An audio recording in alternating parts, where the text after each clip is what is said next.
Hello there, everyone. TheAndrata here, and welcome back to episode 4 of our All the Mods 7 Let's Play series. Where today we're getting started with Ars Nouveau, and we are using our spellbook to try and get our All the Modium. Does it work? You're going to have to watch to find out. Welcome back, everyone, to another wonderful day here in the world of All the Mods 7, where it's nice and beautiful and sunny. We have our sugarcane growing up nice and tall, protecting us from all the mean, bad, slimy wimies coming down off the island there. Because really, to be honest, they're very annoying.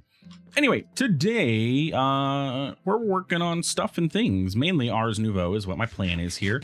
Let's talk about what we got set up here. So last episode we left off with our basic generator from FTB Industrial Contraptions, which I've been told in the comments is a faithful remake of IC2, Industrial Craft 2, old mod from old modded Minecraft back in the day, basically back in the day, where having a singular block to do doubling like a macerator was a big thing. You know, being able to set up a block that doubles your ores for you was like, wow, that is fantastic. That is cool. Things have moved on. It's 2022. We're on Minecraft 1.18. we've got mechanism, we've got thermal, we had IO. Like, you know, we have a lot of ways of doing a lot of the stuff that Industrial Craft 2 started, but it's still here. It's in the pack as a legacy nostalgia trip if you want to go take that. But that's where all this stuff comes from. And so basically, as I said before, this is EU power is what this uses, and it's different generation. It can do some crazy things still to this day, but things like mechanism or create or there's a lot of things that blow it out of the water. Even occultism, which is a magic mod, has an ore crusher that can 6x our ores, which is the best, ultimately, once we get up to that tier, the best way to multiply our ores and stuff. So potentially maybe we'll get into IC2 and play it for the for the nostalgia for some of you guys who have been playing modded Minecraft for a long time. Maybe we'll dive in and see how far things have come in the terms of ease of use and everything, and basically see where we're going. But anyway, let's talk about what we got going on here, because things changed a little bit, not terribly too much. Basically, I just automated everything with hoppers. So what we have here is an item hopper that I can dump coal into to keep coal inside of our basic generator. And this does not need a cable connecting to it. The macerator can sit directly next to the basic generator and get power. So that's great. There's no cable connecting these two underground or anything. It's literally just sitting next to it and it gets power. It found that out, and it works great because it makes it a lot easier to automate. And then we have a hopper pointing into the side of the macerator, which we can dump all of our raw ore into, and then it pulls it in. And then we have our iron furnace. Now, the iron furnace I have set up with a couple different configurations here. Basically, left is going to be an input and the top is going to be the input. So left is the input, the macerator. So it pulls, because this has auto input, and it's actually a auto pull, which is great. It pulls from the adjacent inventory. So it pulls the dusts that the macerator crushes up into it, and then it can also pull from the top. So if we have anything else that we need to smelt, like glass or stone or cobblestone or whatever, we can put it in here and it will pull down into this slot. To our right, we have our output slot. So everything goes out to this slot, and then it goes out to the right, which is our spruce barrel. And as you can see, we've got quite a lot of stuff, which is great. And then the bottom is a fuel input, in which I have another barrel sitting below it. And then I have a hopper pointing into said barrel so that I can feed the barrel and still have the floor be, solid. Otherwise, I'd have to leave this open so I can access that barrel. So yeah, hopper sitting there doing the thing. And works great. Maybe I should put a piece of carpet on that hopper, so if I accidentally drop anything, it doesn't end up in that barrel, but we'll get there. And actually, that doesn't even do anything. Hopper stops experience from being able to fall in, but not and get stuck down in there. But it doesn't stop item drops. So whatever. Yeah, anyway, so that's our iron furnace. It's doing great. It's running. We have tiny coal being pushed into it, and we're getting a bunch of ores. And this is what I wanted. I wanted all these ores to get processed and everything. I also went ahead and made myself a sleeping bag, went and slaughtered a few wandering sheeps because I got tired of going downstairs to sleep. So Comforts mod, fantastic little device here, and it's just 3 wool. Okay, super simple. No issues there. Let's go. Blue moon rises, you feel lucky. You know, sometimes these moon things drive me nuts. One thing I am going to point out, I did go ahead, as I said, I was debating last episode. I disabled raids for our mine colony for now. Eventually, I might turn them back on, but we're not really focusing on our mine colony at the moment. And my villagers just keep getting, you know, they have kids, they grow up, they die. Kids grow up, they die, because I'm just not paying attention. And if I AFK for any period of time, a raid will spawn in, and I'm not paying attention because I'm not there. I'm AFK, and you know, because I'm letting this thing run so we get our gold so we can work on stuff today. They end up all dying. So raids are turned off. Our villagers are just going to chill. They're going to grow, and then they're just going to hang out. I'm not dealing with them at the moment. We'll get there, and we'll get there fairly soon and start putting them to work and everything. But I want to get my infrastructure set up first, and then that way I can start worrying about them, because they're going to be a little bit needy.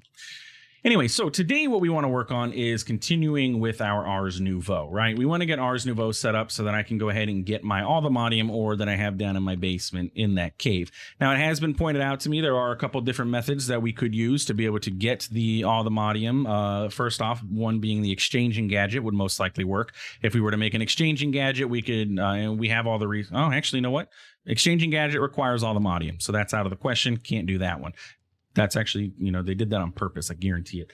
But what the exchanging gadget would do would be you would exchange the block and it would turn into the ores for you, and you'd have that. So you can't do that. Also, it was mentioned that the Fluix pickaxe from AE2, Applied Energistics, Applied Pickaxe, this guy, the Fluix pickaxe here can get the ores as well, and all it requires to make is nether quartz with a Fluix block. So you need a nether quartz pickaxe, or a Certus quartz pickaxe actually, but in order to get the Fluix, we'd have to do the whole Fluix seed and water and weight, which is going to require sand and Fluix dust, which is going to require some nether quartz. So we would still need a little bit of nether quartz to get this done and be able to do this. We're actually going to need a block of this, so that would require 4 of them. So at minimum, it's going to require 4 nether quartz, right? Yeah, nether quartz pickaxe. But to get the Fluix, we need this, which means we need this, which means we need this, which means we need this. Two nether quartz. So it's a possibility. It actually has Fortune 1. And remember, Fortune does apply to ores now in 1.18. So that's actually pretty cool. So we'd actually get more ore. Maybe this is the way to go. But I'm working on Ars Nouveau right now. I like Ars Nouveau. And we've never really truly started a pack with it. We tried last time in All the Mod 7, but we only got 20 episodes in. So we really didn't get to dive terribly too far into it. Anyway, all that being said, over here, I did a little bit of exploration in between episodes. I was looking for one of those nether things that, you know, the broken down nether portals that spawn in the world. So I basically explored all this, didn't see anything interesting, got a couple waystones as we went, a couple villages, and actually, no, I didn't even run into any villages. It was just like pillager outposts and stuff, and didn't find a single nether portal, by the way, like not one. Until I got all the way back up to where we started. And this is that nether portal that we saw all the way at the beginning in episode 1 next to that village. And I'm like, look, another portal over there. We don't need that. We're okay. Yeah, about that. So let's go ahead and pop over there. Because so nether portal, and honestly, you know what, I don't see why we don't just we'll make this our nether portal overall. It kind of looks nice and everything, you know, it looks broken down, looks cool. But I went ahead and farmed up almost all of the magma blocks. I missed this one, just so that we have them. Got a little bit of the netherrack and everything, and then I was like, okay, well, there's all this water. I got the gold blocks that were placed here. And there's all this water, nothing in the chest, or nothing of interest in the chest. It was just all junk.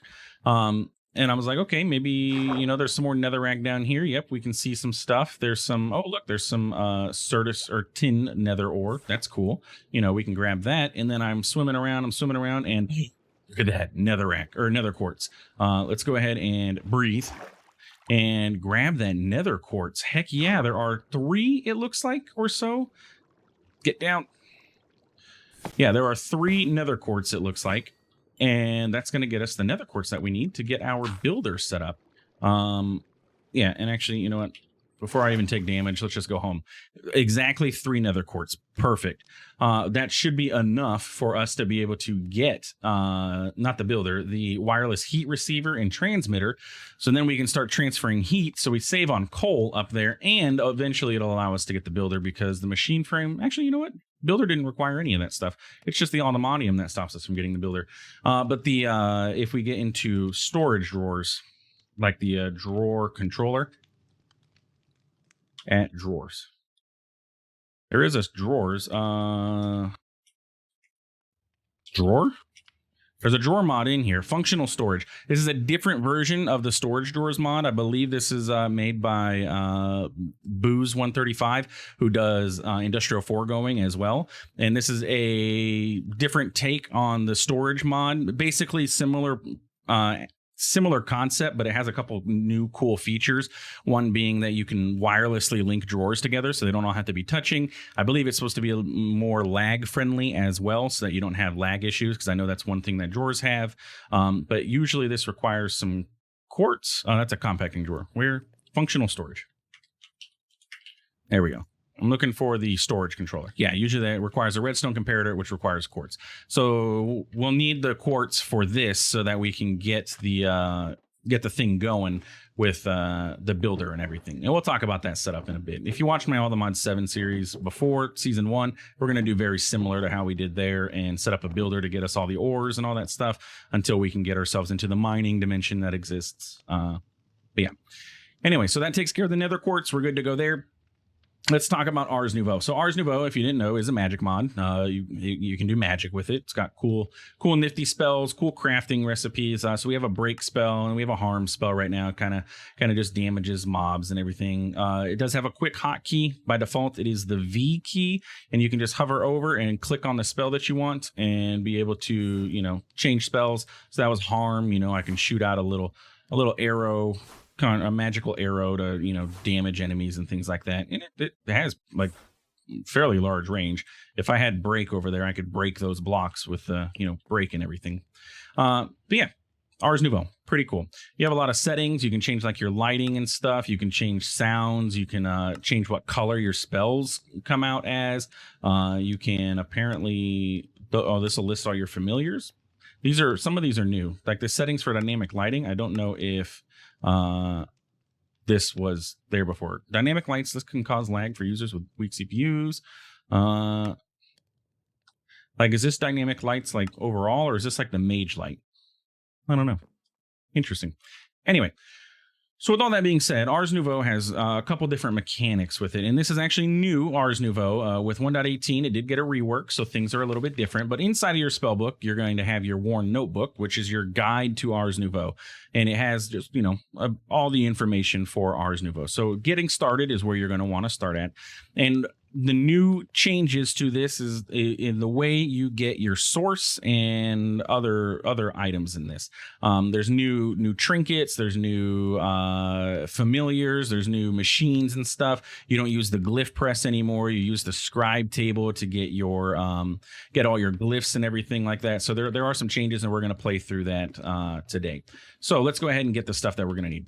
In order to start this, we are going to need what's known as an imbuement chamber. An imbuement chamber is going to be what we get use to get our source gems, which are going to be required for the crafting of pretty much everything else that we're going to need inside the mod. So let's go ahead and get that going. I did go ahead and find myself a cascading archwood tree. They are very simple to find if you are playing along. All you have to do is look on your map for like these super bright trees. Look, that's a vexing archwood. They're all over the place. Like, there's another vexing archwood. There is the red one, the blazing archwood.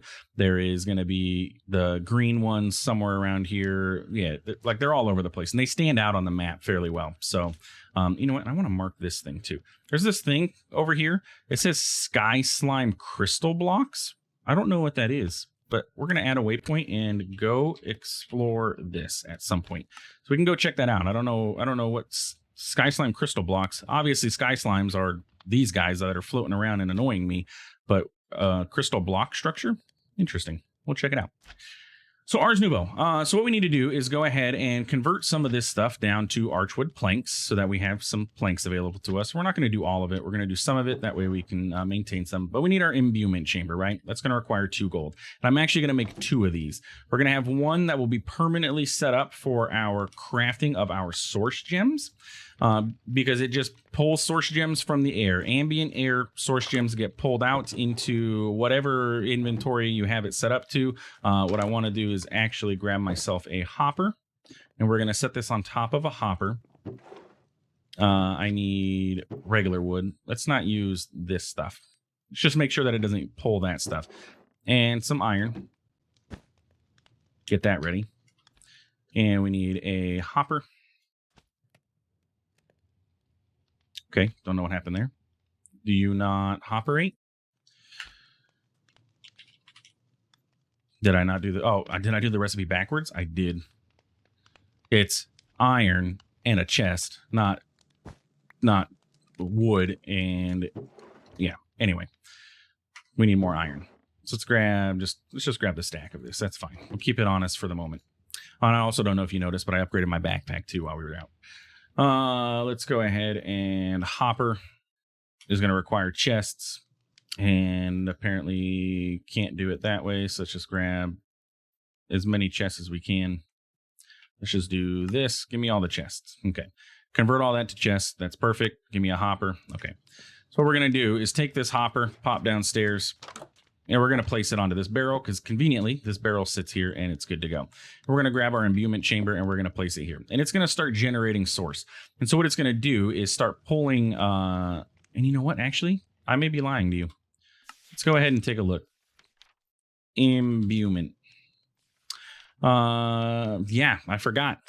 And this is the issue that's going to happen with 1.16 to 1.18. You have to actually place something inside of this. You have to place lapis, or you have to place just different things, and that'll get you different essences and stuff like that. It requires source to do those things, and that's why we're going to make 2. But if we put lapis in this, we will get source gems out. It does not passively generate anymore. So let's grab ourselves some lapis. 13 lapis should do for now. And what we're going to want to do is filter. Let's do this for the moment. Yeah, because the hopper is going to immediately pull it out. And that's what I don't want. What I need is to just have a source gem in here. Like basically fill this barrel up all the way and have only a source gem sit here and fill this up all the way, but not with cobblestone. And just have one singular source gem sit there so that it can pull through. Something like that. And have a cheap filter, essentially. And no time in a bottle, so we're going to have to wait on this guy to do. And then I need another hopper on top of it to be able to pump the lapis into it. So let's go ahead and grab that real quick while we're here. And it figures all I have is my cascading archwood, and I don't want to use that for crafting. So let's go ahead and get ourselves another hopper. Oh, and I had the chest anyway, so it didn't really matter. We just need 2 source gems, I believe, to be able to get this whole process started.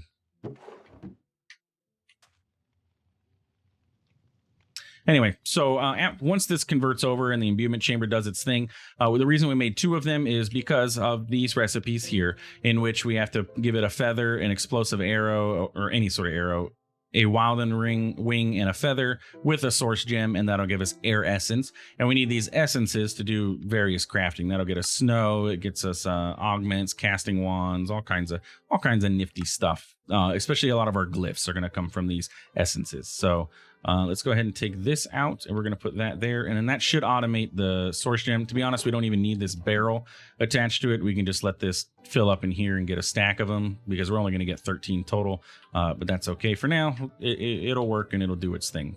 And this one's going to have to stay there because we're going to want to get 2 of them for our crafts. Anyway, so imbuement chamber, we made a second one so that way we can use it later. It's ready to go, and we're going to be good to go. Our next step is to get our scribes table. And the scribes table should be fairly simple for us to make right now. Let's just pop inside and get ourselves our crafting table and get some sticks and the scribes table, which needs some archwood slabs. And the scribes table is how we're going to make our glyphs. And glyphs are spells, essentially. That's how we are able to get different spells for our spellbook. Nothing yet. That is very slow. So what we're going to want to do is set this up somewhere that we're going to be able to have access to source, which is the mana from Ars Nouveau, and be able to, generate some source, and then this will be able to pull from it as needed for the recipes that are going to require it. Unfortunately, we have a lot of sand here, so we're not going to be able to plant a lot of stuff, but I can convert over to dirt at some point and get us going. So anyway, inside of the table, if we take our spell book, it will now show us, you right click on there, and it will show you all of the glyphs that are available to you and based on what tier they are available at. So you can see all glyphs, tier 1, tier 2, tier 3. We currently have a tier 1 book, so these are the spells that we are able to learn, or the glyphs that we're able to learn. And if you click on it or hover over it, it'll tell you which spell you are going to be able to make, right? So, or in all your recipes that you're going to need for this. So what we need to do, for example, one of the spells that we're going to want to get is Amplify, so that we can increase the level of, or the power of our spell effects. Can increase the harvest level of break and increases damage of all your spells. So Amplify is going to be one of the first glyphs that we're going to want to get. So we're going to pop back upstairs, and in order to make that, we are going to need a diamond pickaxe, right? Luckily, we have the diamonds. We went and mined and got ourselves some diamonds, so we can go ahead and grab those. These are the gold blocks, by the way. And make ourselves a diamond pickaxe. I have the sticks? Yes. Before I do that, do I have a diamond pickaxe? I pre-made a diamond pickaxe for this. I'm like, I thought I had made one of these already before I waste more of my diamonds, because I don't have a lot. Let me just double check on that. And it's a good thing I did. So we're going to pop over here, and we're going to say, okay, sir. We want to make ourselves, we want to make ourselves a diamond or a amplify glyph. So if we come over here and we say amplify, select it automatically, because we place the item on the table, or you can throw it on there. Automatically does it. Nice, cool animation. And we got our glyph of amplify. All we got to do is right click now, boop, and we learned amplify. So if we take a look in our spell book now, and we go to like our break spell, for example, we can add amplify. Now, don't go too crazy with it, because if we take a look at our break spell, right, in the bottom left is our internal mana reservoir, right? That's how much mana we as a player have. Every glyph that you learn, I believe, increases it by, I think it's 5%. And then you can get the gear, the armor. There is Ars Nouveau. Yeah, not being able to press Control A is driving me nuts. I hope that gets fixed soon.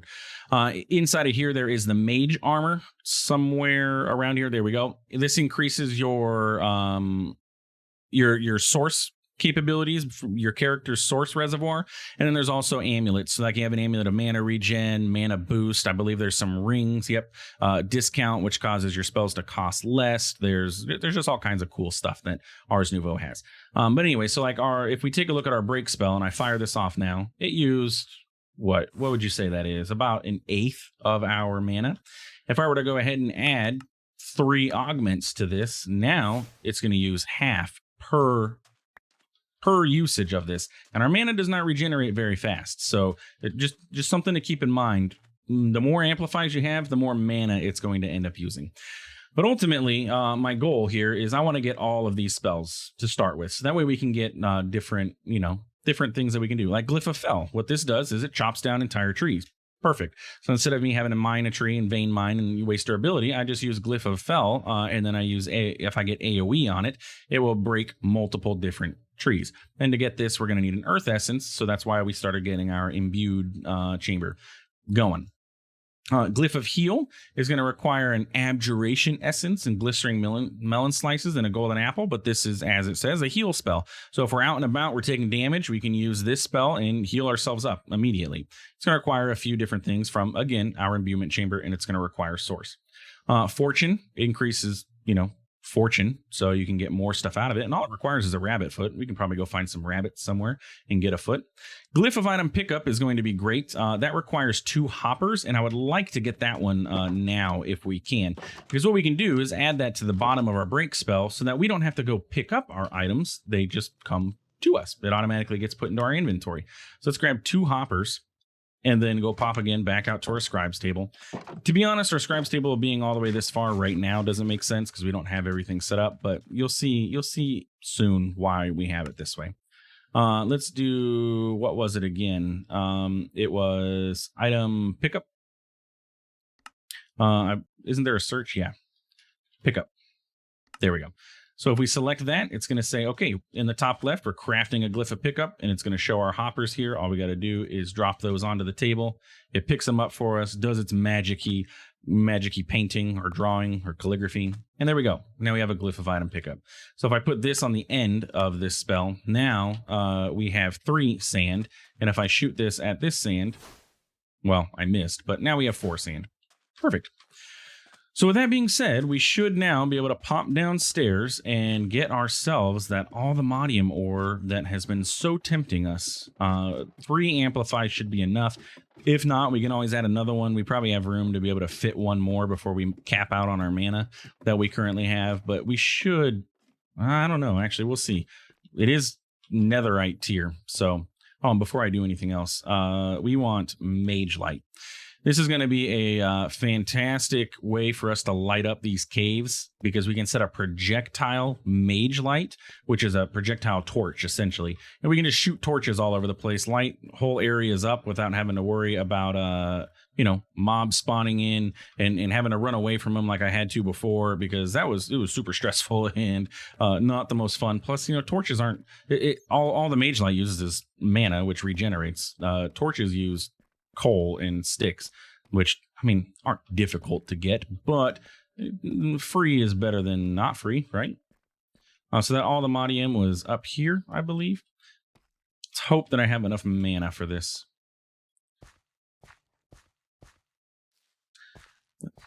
Here's the thing, will it tell me if I have enough mana? I don't know.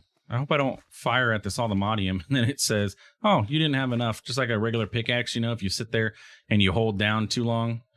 Yeah, because this just says pickaxe is needed for this. Now this gets us the Certus Quartz. Oh, I'm nervous. I'm going to assume if I fire at it and it doesn't work, it's just gonna, not do anything. I have to assume that. Luckily, we only need 4 nuggets, so bam. Okay, it didn't do anything. Perfect. So we need more amplifies. Amplify, item pickup. Tell me I have enough mana. Oh, I do have enough mana, but it's still not strong enough. Not enough mana. Oh, let's let it recharge all the way. Still not enough? Do I need full? That doesn't work, man. There went my whole idea here. All right, man, a recharge. This is full. It's still not enough. Ah, no. Son of a moomity boobity boo. Okay, so this didn't work. Now there is, I believe, another version of Amplify. There's Amplify 2? No. So wait, you mean I'm not ever going to be able to pick this up with Ars Nouveau? Because that's as strong as a spell I can make. Break and maxed out Amplify. Which means I would never be able to pick this up with Ars Nouveau. Is that what this is trying to tell me here?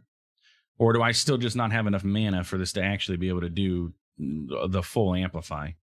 But that wouldn't make sense because it told me not enough mana earlier. So, man, that's depressing. So I guess the Nether Quartz route, the Fluix pickaxe, is going to be the way that we go. Does that sound like a fair assessment? We get a Fluix pickaxe that has Fortune 1 on it, and we can use it to do netherite stuff because hopefully, not that I'm calling out anybody in the comments and everything, but hopefully it is true that we can use the Fluix pickaxe to mine this and that it has a netherite tier. We'll find out. And we should be able to use Certus Quartz to make this, not Nether Quartz. So I just got to smelt up some of this. You are a Certus Quartz crystal. I have to do this whole thing with some sand and the Certus Quartz dust, and that'll get us 2. I'm going to need 3 total. So let's go ahead and grab some more of this. Luckily, we have a bunch of this Certus Quartz ore sitting around here. I don't even know if I need any amplifies for this. Yeah, that picked that up. And that way I can mine some more. And I'd like to find at least 1 charged floating around somewhere, maybe if I get lucky enough. Get out of my way. That's zinc. Osmium, Certus quartz. There's gotta be. Ooh, ex-petrified ore. That stuff's fantastic. Do not break this without being prepared for a massive explosion that's going to happen. But this is the stuff that we need to make tools and stuff indestructible from Forbidden Arcanists. So, yeah, no charged yet.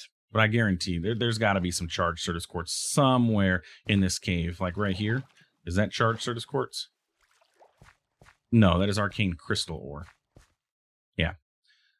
All right. I guess well, we're going to have to wrap up this project now, and we're going to have to come back next episode and figure out how we're going to get this all to Modium. It's still been my bottleneck, but it's okay because, you know, we're working on other infrastructure in the meantime, like getting Ars Nouveau up. We're going to be working on getting ourselves a farm going so we can start generating source for Ars Nouveau. And then I think we're going to get ourselves set up. If you've seen my Enigmatica 6 series at all, we have a volcanic source link set up for source generation. And I think we're going to use that again. We should be able to set it up very similar to how we have over in Enigmatica 6 using blazing archwood and a create farm to produce source with our volcanic source link. I think that's going to be a pretty good way to go. But anyway, that's going to be it for today's episode. If you enjoyed, please feel free to like, comment, subscribe. Tips and tricks, let me know. 1.18, new to me. Plus, we're playing without a lot of questions, stuff like that. So it's on me to figure out what we're going to be doing a lot and the pathways that we're going to be going. So, but it's a lot of fun. I love kitchen sink packs. I love being able to, you know, just do what we want to do. No obligations to work a specific pathway or anything like that. If we want to do something, we just do it. As long as we have the resources for it and everything. But yeah, we're not forced into any specific path, and it's always nice and relaxing to be able to do things differently, because every time you play, you're going to do something different. Anyway, thanks for stopping by. Thanks for watching. We'll see you in the next one. Have a good one.